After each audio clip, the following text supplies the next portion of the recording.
Thank you everyone for being here for Joy, for us. This is a beautiful thing to have the opportunity to get together to celebrate the courage and tenacity and beauty of Joy Schendledecker, our friend, our champion, who's doing a big thing running for mayor. Heck yeah, she's doing a big thing for us, give it up. And let's go ahead, we got a few people that love and respect Joy just as much as I do. We're going to get on the mic and share a little bit about how we feel about Joy and how excited we are, and then we're going to have a chance to hear directly from Joy herself. Everybody, Councilmember Sandy Brown. I feel like I'm going to be a little muffled. Hi everyone, it's really good to be here. It's good to see many friendly faces, friends, and political allies here. I would just want to talk briefly about why I support Joy. Joy is, and I get to go first, so I don't have to come up with other clever things to say. Yeah.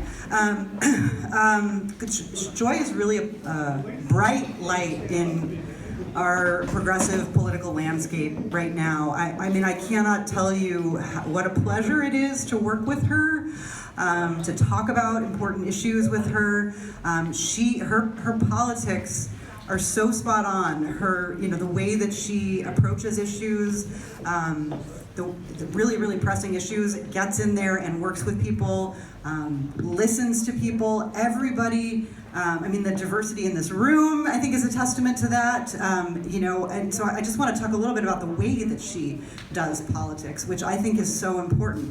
And I can talk about the issues too. I'm going to let her do most of that.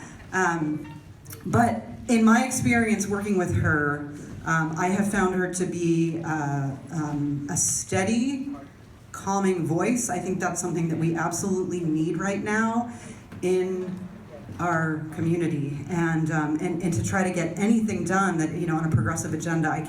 You all know, we've been watching what's happening here, but in terms of the fight against gentrification and the forces that want to sell our city to the highest bidders, Joy will be with us to stop that. She will find ways not just to stand up and say, no, we don't like that, but she will come up with policy and programmatic policy and programmatic agenda that we can get behind and say we're for this, right? For so long, we have been just trying to stop the bad stuff. When it comes to, and Joy is going to be a leader on how to address our most pressing problems around gentrification. Hands down, and I'll say affordable housing, and everybody go, oh yeah, what does that even mean? That aside, I mean truly affordable housing. I'm just going to speak in shorthand. She will work with me and hopefully some new city council members to make that happen. To tell our city leaders, you cannot just sell off every parcel in the city. You cannot just go behind the scenes and make deals to, for economic growth seems to be the only community value that these people have anymore. So I'm like super excited. Sorry, I got a little off. I'm a tangent person too, and when I get really passionate about something, I can't stop talking. Unlike Joy, who is very measured, and will be able to articulate those things for a wider audience. And I think in terms of being able to persuade potential colleagues as well, she's going to do a great job. I support her wholeheartedly. We know about how she has stepped up to stand up about the criminalization of poor people, marginalized people, and unhoused people in our community.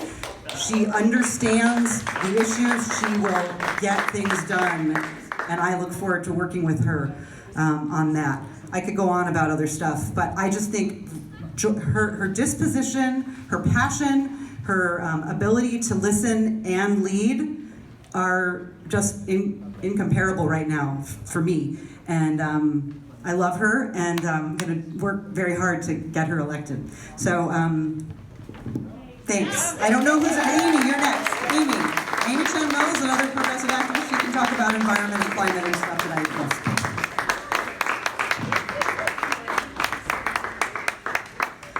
Hi everybody, thanks Sandy, that was amazing. Hi, if you don't know me, I'm Amy Chen Mills. I just ran for office for County Supervisor, District 3.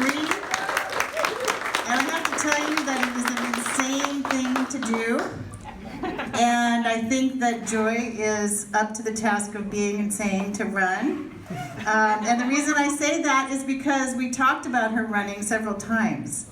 Because this is going to be a tough race against Fred Keeley, the other person that we know is in this race.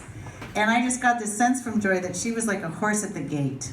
Like she is so ready to go out and share her thoughts and ideas, which are amazing thoughts and ideas. So I don't think we could stop her, frankly. So I'm really, really pleased that she's running. And I'm so excited in general because I know her to be super smart, super, super well researched. When I was running, I'd call Joy and say, okay, tell me about this issue. She'd send me all kinds of articles. And I learned a lot from Joy, actually, while I was on the campaign trail. She's kind, she's compassionate, she's also funny, she's great at speeches, and what she's great at is taking some of the really hardcore issues that we have around economics, labor, homelessness, and translating those issues into speaking from the heart about love and compassion and caring for each other. And I think that's what we need to hear. I think that that's what moves people, and she's excellent at that. And I have been so impressed when she has spoken, like for our campaign at the press conference. So thank you for that. Yes, and I know her to be someone who is willing to listen also. I have organized meetings with her and Carol Polhamus to sit together and talk. And yet she maintains her integrity and values, and that's also very important. And I know that she cares deeply about justice for all. After 2 years of an increasingly centrist city council, we desperately need the balance of someone like Joy. Many people have said that she cannot beat Fred Keeley. The more I watch her campaign and her social media and see this launch party, I'm starting to think, wonder. And I know that in the end she will give Fred a real run for his money, you know, because she's ready to go. And she has so much to say and so much to offer. And we need this. We need Joy to be in the dialogues, the discussion, bringing up the deeper points, especially now with so many people in the streets, in the woods, in substandard housing situations, commuting from Salinas to work here, with the climate and extinction crises bearing down upon us, which is my biggest concern, or one of them. We have so many. We need people like Joy to remind us that systemic, economic, and social and racial issues are all at play, and that we can address at least some of these at the local level with heart, creativity, intelligence, and passion. So I say, Joy for Santa Cruz! I'm really, really happy that you're running. Thank you. All right. Thank you, everybody, for being here. My name is Kayla Kumar, if you didn't hear me earlier, and I am so happy to be here. I'm so happy that Joy is running for office, and on my way here I was actually trying to remember how we met. And I think I got it. We were at a Santa Cruz City Council meeting, virtually, which is like actually a really good way to make friends for some of us. And it was public comment on a super gnarly anti-houseless policy. I think at the time it was called TOLO.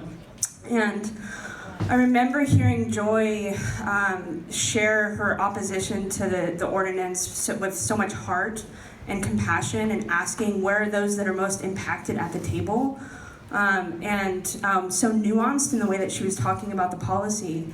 And I remember thinking, after you gave your public comment, they had to cut you off because you could have gone on. And I remember thinking, I'm so glad that this person is on my team, you know?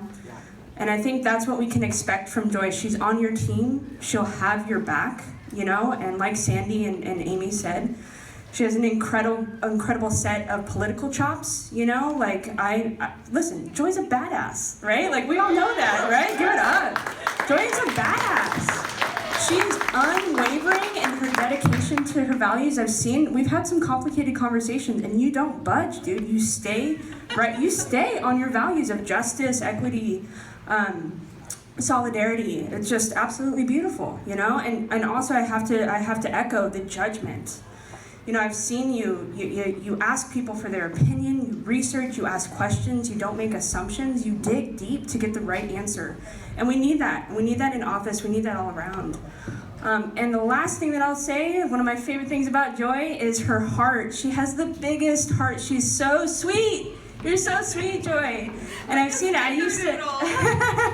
I've seen it out for Sanitation for the People. I've gone with Joy to help our unhoused communities with sanitation services, and I've seen Joy firsthand talk to people that we meet from in their tents or their habitations, and treat them like friends. Honor their humanity, ask them questions too about how they want services to be delivered and what they need. It's just been absolutely beautiful to work alongside you, to learn from you. And again, I'm just so happy that, look at this room of people, of powerful people that have Joy's back in return. So I want to invite you all, if you haven't yet, there's a bunch of different ways that you can support Joy. Volunteering, there's I think a donation slip. We'll definitely need some money for this campaign. I want to invite you all to dig deep the way that Joy has dug deep for us in running for mayor. And with that, I'm more than honored to invite the person of the hour, Joy, up to the stage.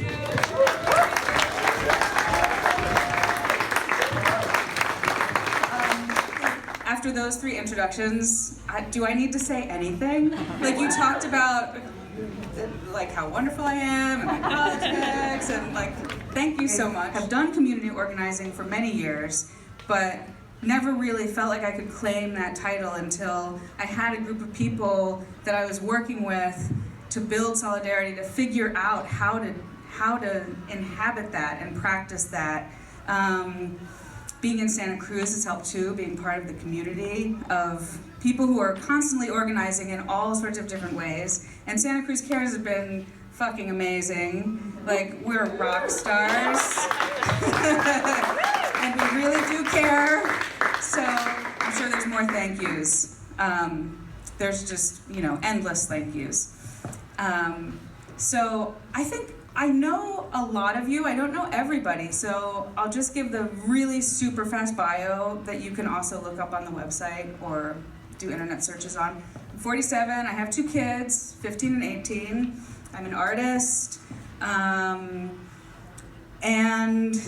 I've been doing work with like waste reduction and mutual aid with people who live outside for many years, gardens also.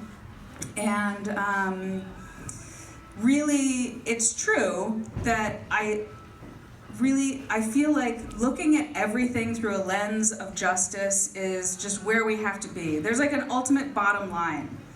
And a question that I ask myself when I'm trying to figure out an issue, like a messy issue like ODOF, it's, I think, something that's difficult for our community.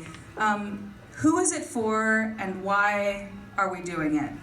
And so if we can look through that kind of lens to think about these intersecting crises and how we're going to approach them. We have increasing economic disparities, we have the we have the present climate crisis, we have the affordable housing crisis, we have neoliberalism just running ramshod over working people everywhere, not just here. And so who is it for, and why are we doing it? And we need to be doing it for, first of all, the most vulnerable, precarious people in our communities, so that when we have a foundation, a solid foundation for everybody, the world gets better for all of us. So that's the start. Like, we can't have stability and community safety and all the good things that we want to have if we have some people that are left behind because they're in debt, because of college tuition, because of medical bills, because they don't have affordable housing. They're spending 60% of their shitty income on housing that's probably substandard and overcrowded and far away from where they work. So there's there's no separating these issues out. The climate has to do with that, and our feelings of safety when we walk out on the streets, it has to do with that. So I think that the major issues, if you look on my website, justice in all things, housing, jobs, environment.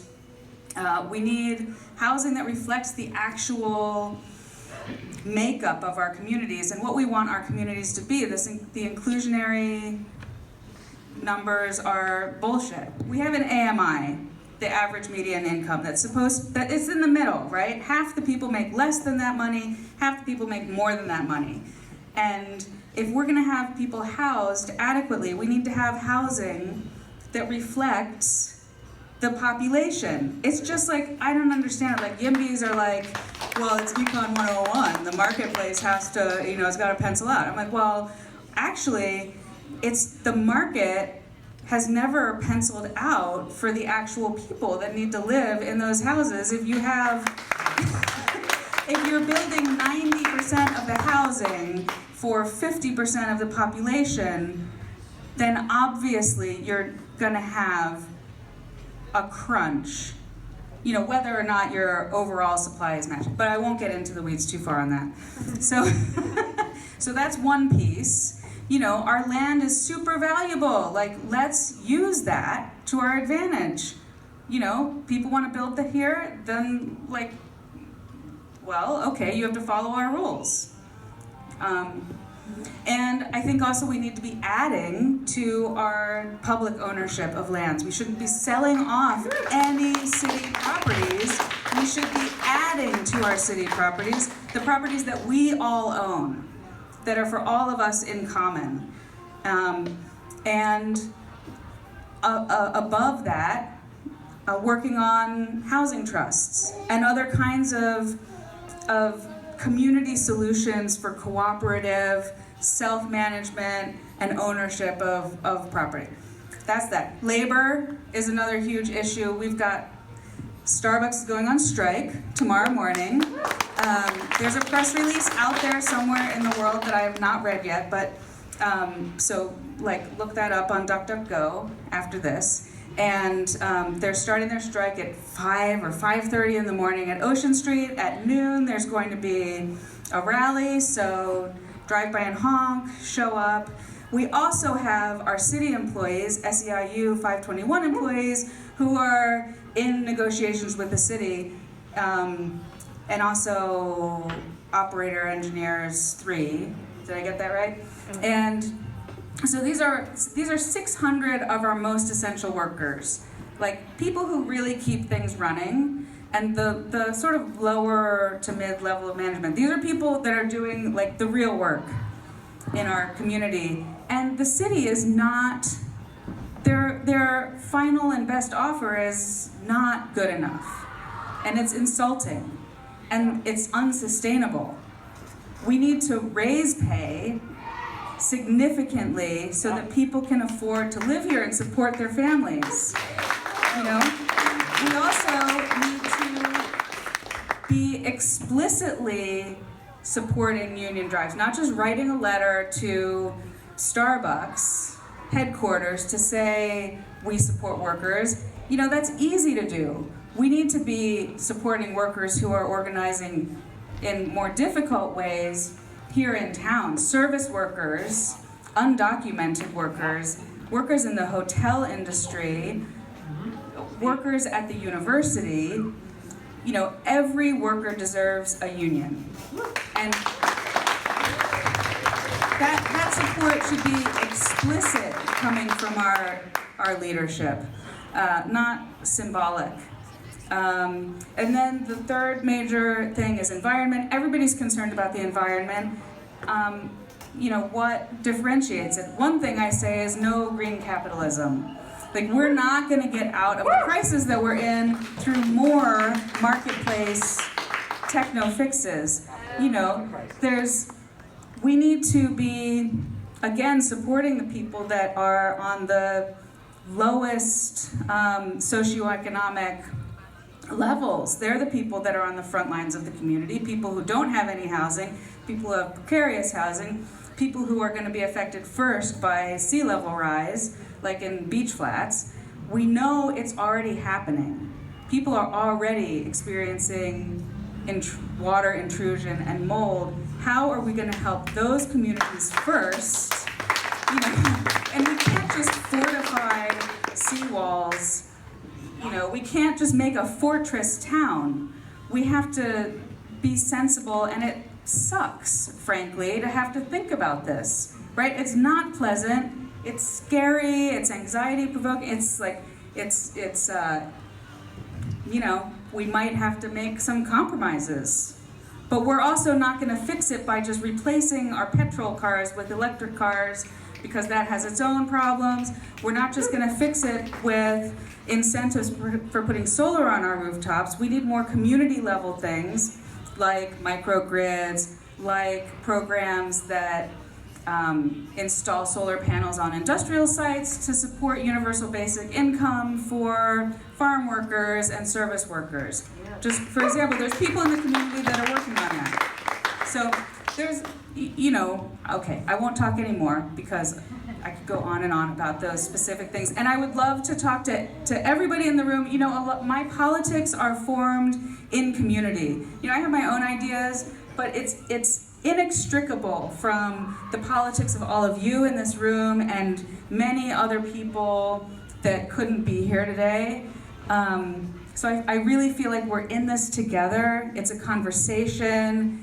Politics is about relationships, not about being a professional in the field. Any of us could enter electoral politics and have a positive effect. And I want to, I mean, partly I want to see it at the table because of work that I've done with Sanitation for the People and Santa Cruz Cares, taking that, things that I've learned about how important legislation is, ordinances, and the very real effects that have on people's lives. I want a seat at that table so that I can, you know, work on that from inside, not just outside.